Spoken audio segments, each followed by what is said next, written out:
విజయారెడ్డి ఇద్దరు పిల్లల బలవన్మరణం ఇవాల్టికి 6 రోజులు కావస్తుంది. పోలీసులు అనేక కోణాలలో విచారిస్తున్నారు. అయినా విజయారెడ్డి మిస్టరీ కేసులో ఏ చిన్న క్లూ కూడా దొరకడం లేదు. ఆశ్చర్యానికి గురి చేస్తుంది. ఇప్పటికి దీంతో మొబైల్ ఫోన్ ల్యాప్టాప్లో ఉన్నటువంటి కీలక సమాచారం కోసం ఇప్పుడు పోలీసులు వెయిట్ చేస్తున్నట్టుగా తెలుస్తుంది. జనవరి 31వ తేదీన మేడ్చల్ జిల్లా చెర్లపల్లి గట్కేసర్ మధ్య గూడ్స్ రైల్ కింద ఇద్దరు పిల్లలతో విజయశాంతి రెడ్డి ఆత్మహత్య చేసుకున్నటువంటి ఘటన అందరికీ తెలిసిందే. కారణాలు ఇప్పటికీ మిస్టరీగానే ఉండిపోయాయి. ఆర్థిక సమస్యలు లేవు, కుటుంబంలో ఎలాంటి గొడవలు లేవు, కలతలు లేవు, అనారోగ్య సమస్యలు కూడా లేవు, అత్తమామల పోరు కూడా లేదు. దుబాయ్లో ఉద్యోగం చేసుకుంటున్న భర్త కూడా తనను బాగానే చూసుకుంటున్నాడు.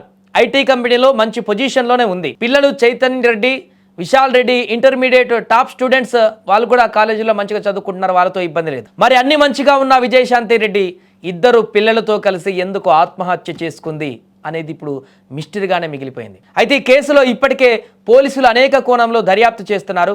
విజయారెడ్డికి తెలిసినటువంటి వారు, స్థానికులు, బంధువులు, విజయారెడ్డితో కలిసి పనిచేసిన వారు, ఇలా అందరినీ కూడా విచారించిన అందరూ చెప్పే సమాధానం ఒకటే, ఆమెలో ఎలాంటి ఆందోళన లేదనేది. మరి ఇంత కఠిన నిర్ణయం వెనుక ఉన్న బలమైన కారణం ఏంటి? అంతకు ముందు 2 రోజుల వరకు భర్త బంధువులతో సంతోషంగా మాట్లాడిన విజయారెడ్డి రాత్రికి రాత్రే ఇంత కఠిన నిర్ణయం తీసుకోవడానికి వెనుక ఉన్నటువంటి కారణం ఏంటి? ఇదిగో ఈ ప్రశ్నలన్నిటికీ సమాధానం దొరకాలంటే ఆమె ఫోన్లు, ల్యాప్టాప్లు తెరుచుకోవాల్సిందే. అయితే పాస్వర్డ్ చాలా బలంగా ఉన్న కారణంగా ఫోన్, ల్యాప్టాప్లను పోలీసులు తెరవలేకపోయారు.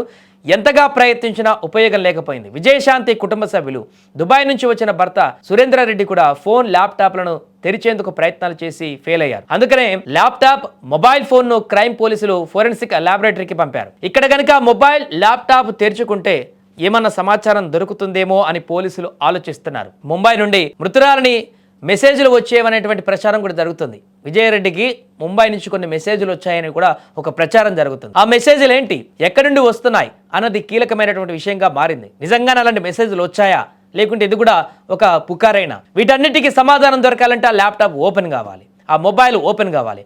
వాటి గుట్టు బయట పెట్టాల్సిన పరిస్థితి వచ్చింది. మొబైల్ ఫోన్ ఫోరెన్సిక్ ల్యాబ్ పంపించారు, ల్యాప్టాప్లను కూడా. ఇక్కడైనా అవి ఓపెన్ అయితే బలవన్మరణానికి అసలు కారణం ఏంటనేది బయటపడుతుందో అనేది చూడాలి. ఏదేమైనా కూడా ఇంత దారుణమైనటువంటి నిర్ణయం తీసుకున్నటువంటి విజయారెడ్డి బలమైనటువంటి కారణం ఏంటి? ఆమెకి అంత హర్ట్ చేసినటువంటి కారణం ఏంటి? అతను తన జీవితం మీద విరక్తి కలిగించడానికి ప్రోత్బలించినటువంటి ఆ అంశాలేంటి? ఆమెతో పాటు పిల్లల్ని కూడా తీసుకుపోవడానికి గల కారణాలేంటి? చేతికొచ్చినటువంటి పిల్లలు, ఇంటర్మీడియట్ చదువుతున్నటువంటి పిల్లలు, వారికి కూడా కొంత ఆలోచన పరిజ్ఞానం ఉండేటువంటి పిల్లలు కూడా ఎలా యాక్సెప్ట్ చేశారు? దాని వెనుకున్నటువంటి కారణాలు ఏంటి? ఇవన్నీ కూడా చాలా ప్రశ్నలుగా మిగిలిపోయాయి. ఆ ఫోన్, ల్యాప్టాప్ ఫోరెన్సిక్ నిపుణులు ఇప్పుడు ఓపెన్ చేస్తే కొంతమేరకు ఏమన్నా కంక్లూజన్ దొరుకుతుందో చూడాలి. అందులో మెసేజెస్ కానీ, ఏమైనా వేరే వాళ్ళతో చేసినటువంటి సంభాషణ కానీ, ఇబ్బందికరమైనటువంటి పరిస్థితులు కానీ ఏమైనా ఉన్నాయా? ఉంటే దాని ద్వారా బయటకు వచ్చేటువంటి అవకాశం ఉంది. అందుకని దాన్ని ఇప్పుడు ఫోరెన్సిక్ ల్యాబ్కు పంపించారు. అక్కడ బయటికి వస్తే ఓపెన్ అయిన తర్వాత, లాక్స్ ఓపెన్ అయిన తర్వాత అందరూ సమాచారం చూస్తే తెలిసేటువంటి అవకాశం ఉంది. అక్కడ కూడా అంత క్లీన్గా ఉంటే ఇక ఈ కేసుకు సంబంధించి ఆ దేవుడికి తెలవాలన్నటువంటి పరిస్థితి ఏర్పడిపోతుంది. ఏదేమైనా విజయారెడ్డి ఇద్దరు పిల్లల ఘటన అయితే ఇప్పటికి 6 రోజులు అవుతుంది, ఇంకా స్టిల్ ఒక ప్రశ్నగానే మిగిలింది.